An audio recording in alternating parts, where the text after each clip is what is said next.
Pandagdag, kailangan kapag gagawa kayo nito, gagamitin nyo, kailangan hindi nyo isasagad ng ganun kasi mababali yung gear nyan. Pinoy Calibration Master. Pinoy Calibration Master. Pinoy Calibration Master. Pinoy Calibration Master. Pinoy Calibration Master. Pinoy Calibration Master. Pinoy Calibration Master. Pinoy Calibration Master. Pinoy Calibration Master.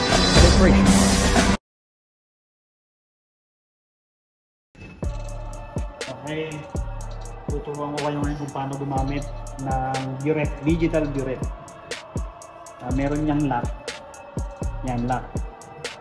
Kapag nakaganyan, naka-close. Kapag nag-dispense kayo, dito yan lalabas. Halimbawa, hindi kayo tatanggalin nyo yung laman, dito yan lalabas. Kaya pag ginanon nyo yan, nakalock yan, yan yung lalabas. Tapos pag ganyan, bukas yan, ang labas niyan dito.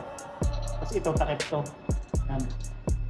Tatanggalin nyo yan. Kapag katapos yung gamitin, tatakpan nyo. Kaya gamitin nyo, tatanggalin nyo.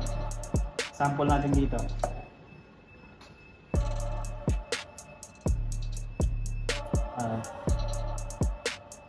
Yan, halimbawa yan.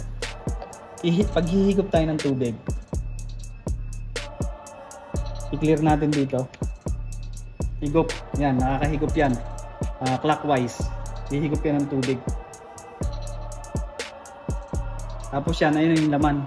Nasisip-sip niya yun, may laman dyan, makikita niya yung laman. Yan, yan, humihigop yan. Humihigop yan ng tubig. Yan. Tapos, pag nilak natin, di ba pag nilak natin yan, halimbawa tatanggalan natin ang laman to. Dito natin, ayan o, lumalabas yung tubig. Nakasarado. Lalabas yan dito. Ngayon, kung magdi-dispense naman tayo, ay, sila. Tanggal. Ayan. Ituwid lang natin yan. Dito ang dispense. I-clear lang natin dito para mag-start yan. Ayan. Ayan, makikita dito yung reading nung kung ilan yung dinidispense natin. Kung ilang ml, yan, 4.294 ml. Yan. Pero bago kayo mag-dispense, dapat walang bubbles yan. Igaganon nyo muna, oh. Titingnan nyo yan, walang bubbles. Dapat walang bubbles. Mag-run muna kayo ng ganyan hanggang mawala yung bubbles. Pag nawala na yung bubbles, tsaka kayo mag-start ng dispense. I-clear nyo muna. Yan. Tsaka kayo magbago ng dispense. Tapos kung i-verify nyo naman to, zero nyo muna ilang ml. Tapos verify natin kung tama yung reading nya sa analytical balance. Ayan. Yung analytical balance,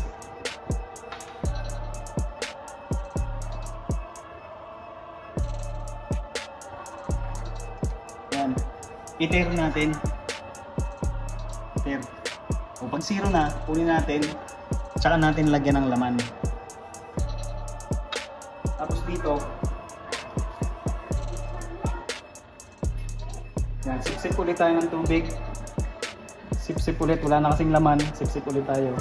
Punuin natin. Yan. Tapos, mag-run ulit tayo, tanggalin natin yung bubbles. Yan, dispense tayo. Yan, dispense. So, pag wala na yung bubbles dyan, wala nang hangin, i-clear natin. Ayan o, may clear dito sa taas. Para mag-zero. Ayan, nag-zero na siya. Tapos, timbangin na natin. Dispense tayo. Pakita mo dito yung dito. Mag-dispense tayo ng, pagpalagay natin na 10. 10.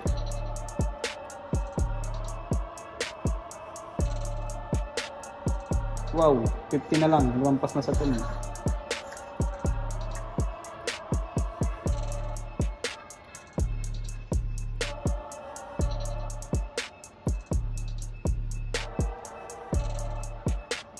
Yan.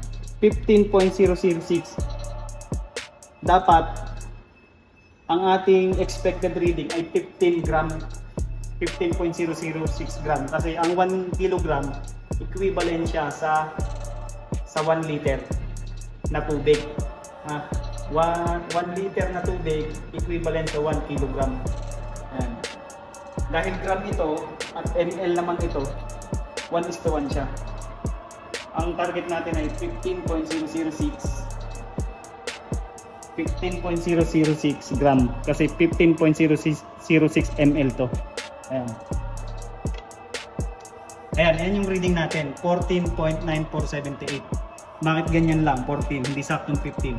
Kasi merong compensation ng kanyang temperature. Kumbaga nag-iiba-iba siya ng bigat base doon sa temperature niya. Okay. Okay na, marunong na kayong gumamit ng dispenser. Ay, hindi ba na? Ng digital mirror. Sige, yun. Ayan. Isa pang dagdag, kailangan kapag gagawa kayo nito, gagamitin nyo, kailangan hindi nyo isasagad ng ganun kasi mababali yung gear niyan sa loob. Pag nakita nyo matigas na, huwag nyo nang ituloy kasi mababali yung nasa loob. Masisira yan. Kaya dahan-dahan lang kayong mag-iikot dito. Pag nakita nyo nasagad na, huwag nyo nang idiretso kasi para hindi masira yung nasa loob. Okay? Okay, pag mag-a-adjust tayo, i-hold lang natin to. Yan, may lalabas na kal. Tapos ayan yung number. Kung dadagdagan natin, enter lang natin ito. Ito yung post na to. Ayan, may makikita kayong enter dyan. May makikita kayo dyan nakaganyan. Kung magdadagdag kayo, yan, taas. Tapos kung magbabawas kayo, ganyan. Babawas kayo yan, pababa yan, bawas. Dagdag. Ano ba, magdagdag tayo ng 1 ng 0.1 yan. Dagdag tayo ng 0.1.